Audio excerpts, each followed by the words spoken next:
это наша сегодняшняя команда, которая проведет вам тренинг. Камила, Малю, Диана и Медина. Кто-нибудь слышал когда-нибудь это слово? Бул кыздар бүгүнкү илимдеги кыздар долбоорунун тренингин өзгөчө маанай менен башташты.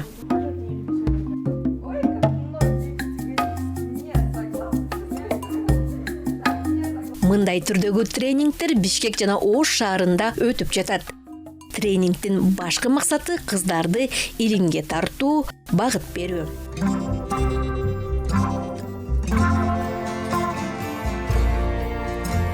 Так, долбоор боюнча айтса кетсек, долбоор 2020-жылы март айында башталган.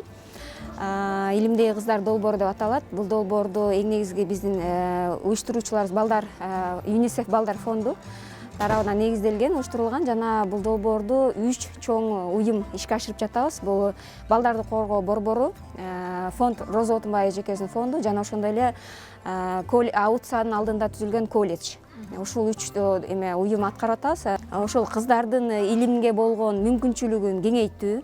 Биздин максатыбыз ошо биздин кыргыздын кыздарынан дагы илимпоз бир белгилүү кыздар чыкса деген ойдобуз. Кыздарда ушу кандайдыр бир мүмкүнчүлүктөр чектелип атканы, илим багытына, так илимдерге, аларга бир кандайдыр бир ошолорду кызыктыра турган бир программалар жок да. Мисалы үчүнчү кыздардычы илимге тарта турган ошол максатта ошо кыздарды да илимге тартып, жана бизде калыптанып калган стереотиптик көз караштарды жоюп, кыздарды дагы илимпоз боло алат. Кыздар да механиканы, кыздар да техниканы, кыздар да бир куруучу боло алат, кыздардан да бир ачылыш жасаган мыкты кыздар чыгат деген максат менен ошол максатты ашыруу боюнча иштеп баштадык.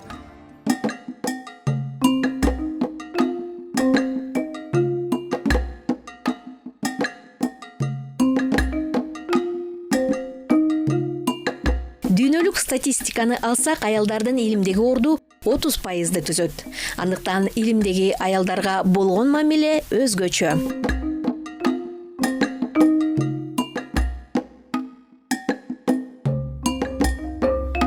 Бириккен Улуттар уюму 2015 жылдын декабрь айында резолюция кабыл алып, 11 февраль эл аралык илимдеги аял затынын күнү деп жарыялаган.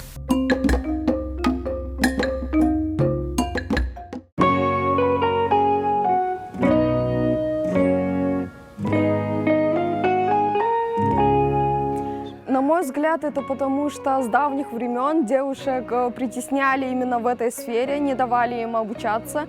И поэтому еще и родители в детстве начинают говорить, мол, тебе главное научиться готовить, тебе главное окончить с высшим образованием, чтобы найти мужа, а дальше будешь просто сидеть дома и готовить.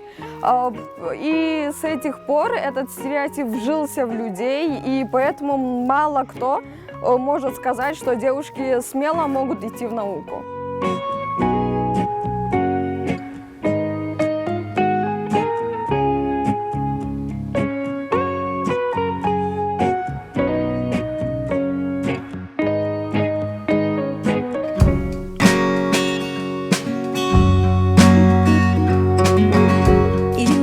Долбооруна 14 жаштан 16 жашка чейинки кыздар тартылган. Алар бир канча тренингден өтүп, алган билимин өзүнүн мектебине берүү мүмкүнчүлүгүн алат. Ал эми бүгүнкү тренингдин катышуучуларынын айрымы сабактарга жаңы кошулса, айрымы теңдеш тренер болду.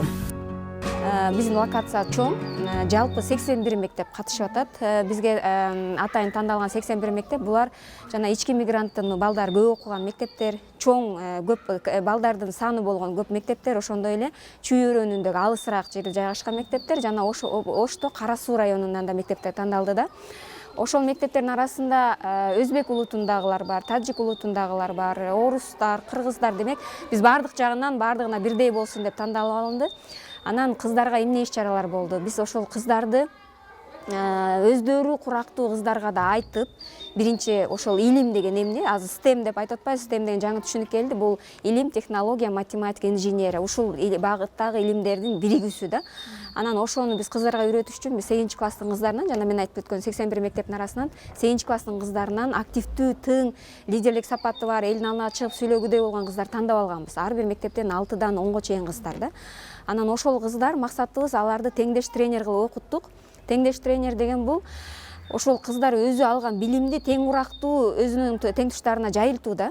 Мына бүгүн көрүп атасыңар, кыздар ошол атайын даярдалган китеп бар, STEM окутуу деген китебибиз бар. Ошол жердеги ар бир сабакты өтүп көрүшөт, практика кылып көрүшөт. Анан ошо ар бири өзүнүн мектебинде 7-класстан баштап 11-класска чейинки окуучуларга ошол STEM багытындагы укмуштуу STEM дүйнөсү деген сабакты өтүп атышат да. Бул сабак 14 сабактан турат. Анан ошол буюрса бүгүнкү күндө жетишкендигибиз 7-класстарда окутуп бүтүштү. Мисалы үчүн ар бир мектепте 3төн 7 бар, 4төн 7 бар. Кээ бир мектептерде керек болсо 10дон 7-класстар бар экен. Ошолордун баарын ахбат кылышты. Сабак өтүштү, бирок тилекке каршы онлайн болду көпчүлүк мектепте, себеп дегенде карантиндик эмеге байланыштуу онлайн өттү. Анан ошентсе дагы көпчүлүк окуучуларга биз маалымат бере алдык да. Ошол мен айткан жана кыздардан, 8-класстардан Ош Бишкекти баарын кошкондо 550 кызды окуттук. Эми 550 кыз биздин планыбызда, биздин максатыбызда дагы 30 000 кызга жайылтса деген оюбуз бар. Бул долбоор 3 жылга уланат. 2022-жылдын декабрь айында аяктайт. Анан долбоордун дагы бир максаты деген ошол кыздарды илимге тартуу максаты менен жүргөндүктөн биз бир эле кыздар менен иштегенде чектелбейбиз. Бул жерде ата-энелер менен да иштеп атабыз. Себеп дегенде эмнеге кыздар илимге кызыкпай атат, эмнеге аларда бул жакта мындай мүмкүнчүлүк жок? Себеп дегенде ата-энелерде стереотиптик бир мындай көз караштар бар да. Кыз бала назик болуш керек, кыз тигичүү болуш керек же ашпозчу болуш керек. Ал эми так илимдерде куруучу, жосо программист, жосо дагы бир ойлоп табууларда бул эркектики дегенчи. Анан ошол стереотиптик көз карашты жою үчүн да биз ата-энелер менен иштейбиз. Биз 10 000 ата-энени камтышыбыз керек. Ошого иштеп атабыз. Азыр бүгүнкү күндө 2000ден ашык ата-энени окуттук. Ал дагы атайын окутуу методикасы бар. Зордук зомбулукту алдын алуу боюнча окутабыз, гендердик стереотиптерди жоюу боюнча. Негизи эле ата-эненин кыз бала болобу, эркек бала болобу, кесипке ээ болуусунда кандай ролу бар, ошол боюнча окутуп атабыз. Анан ал жерден да жакшы жыйынтыктар болуп атат. Өзгөрүп, өзүнүн оюн өзгөрткөн ата-энелер бар. Ошондой ата-энелерден атайын WhatsApp группа түзүп атабыз, чтоб бизден алган билимдерин алар ошо WhatsApp группа аркылуу, жыйналыштар аркылуу башка ата-энелерге жайылтат да. Анастасия Рашкова тренингке жаңы келип кошулган кыздардын бири. Анын курбу кыздарынын көпчүлүгү билимге умтулгандар. Алар бир нерсени көздөй максат коюшса, ийгиликке жетишет деп белгилейт. Андыктан аталган тренинг Анастасия үчүн маанилүү болду деген ойдо. Анткени айрым учурларда максатка жетүү үчүн көп нерсени үйрөнүп билиш керек. Эң башкысы план түзүү. Сначала нужно, конечно, поставить цель, то есть какую ты хочешь. И ты должна постепенно, потихоньку идти к ней. То есть будут проблемы, будет сложно, там будут препятствия. Их никто не отменял, но нужно приходить к цели и добиваться того, чего ты хочешь. Сама я интересовалась ранее психологией, мне очень интересна эта тема. И в будущем я хотела бы стать психологом. Вот. И сейчас я начинаю уже потихоньку там иногда читать что-нибудь о психологии человека или что-то типа такого. Не знаю, меня привлекает вот это вот. Мне нравится выслушивать людей, то есть помогать им, давать им советы, как лучше будет или как лучше не нужно. Мне это нравится и меня к этому тянет.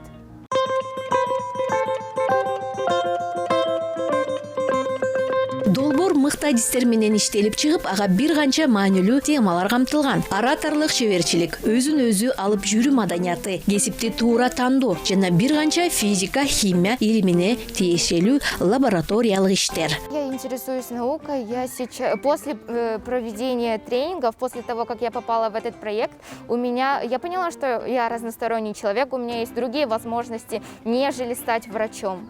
Я увлеклась технологией. Я сейчас хожу на курсы по верстке сайтов, и я собираюсь работать в сфере IT, так как это очень актуально.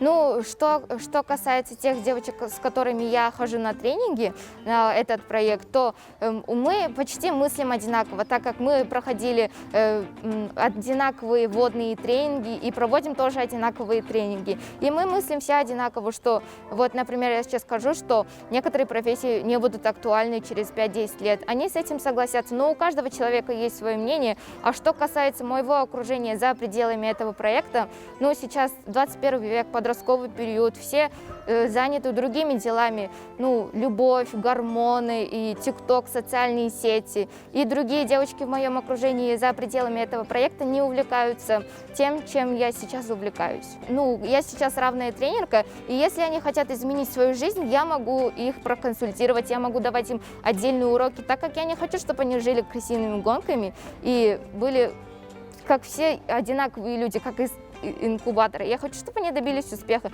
Если они придут ко мне, и я буду давать им консультацию, я буду проводить им отдельные уроки, если они этого захотят.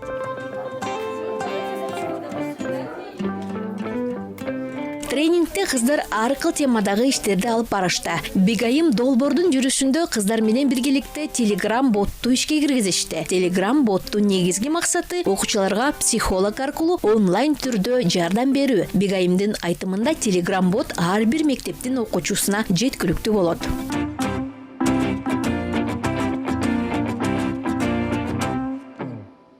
Мы хотели, чтобы они заходили к этому боту, писали свои проблемы. Это все будет более анонимно. Мы попытаемся сделать все анонимно, но также мы будем знать, кто это пишет. Только 2 человека. Это сам психолог и владелец. Владелец этого бота являюсь я. Вот, я владелец. После этого в этой группе будут все равные тренерки. Также соцпедагог, психолог, наш мобилизатор, Айнур Эджи тоже будет, потому что у них у всех есть вторые образования, высшее образование психологии.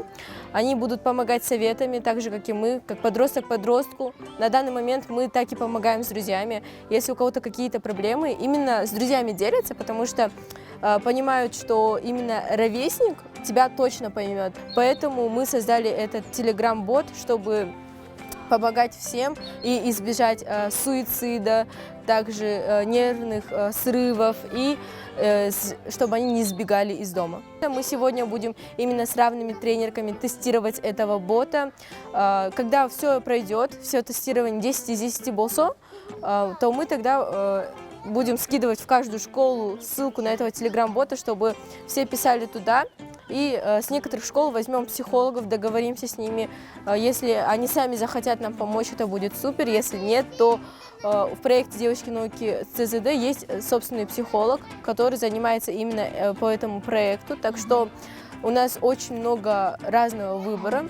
Думаю, уже на следующей неделе или же даже на этой неделе мы постараемся, чтобы он уже начал работать. Бул өспүрүм курагындагы кыздар ийгиликке жетүү жолун көп окуп татыктуу билим алуу экенин жакшы билишет.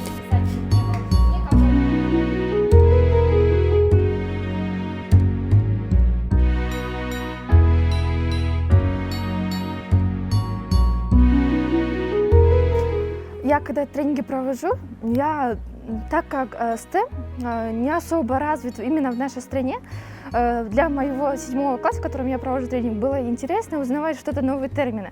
Так как сама, когда я обучалась, для меня STEM это было сверхъестественное, то, что я не могла представить. И я им объясняла кратко, чтобы им было понятно обычными словами, и им было очень интересно. А после тренинга что они получают обычно?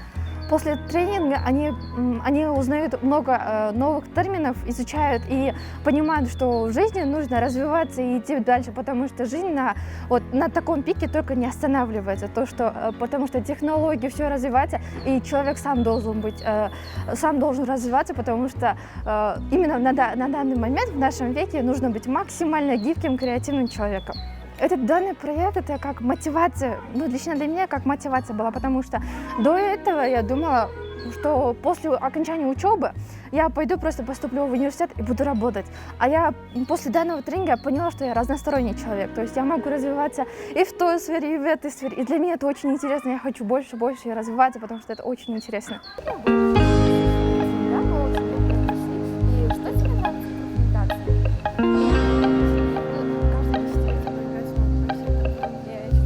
Одной вещи, там, допустим, телефон, да? То есть были фотографы.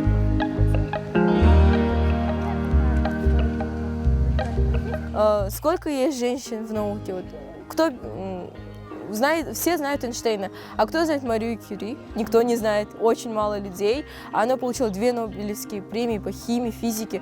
Так что думаю, что мы должны продвинуть женщин в науку.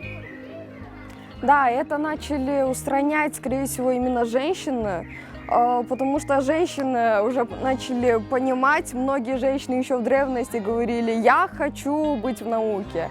Были женщины, которые хотели путешествовать именно по морям, и поэтому говорили: «Я хочу плавать». И вот они помогали с давних времен устранять эти самые проблемы. Также были и мужчины, которые все-таки понимали, что женщины тоже умные и тоже могут быть в науке. Они тоже способствовали решению этой проблемы.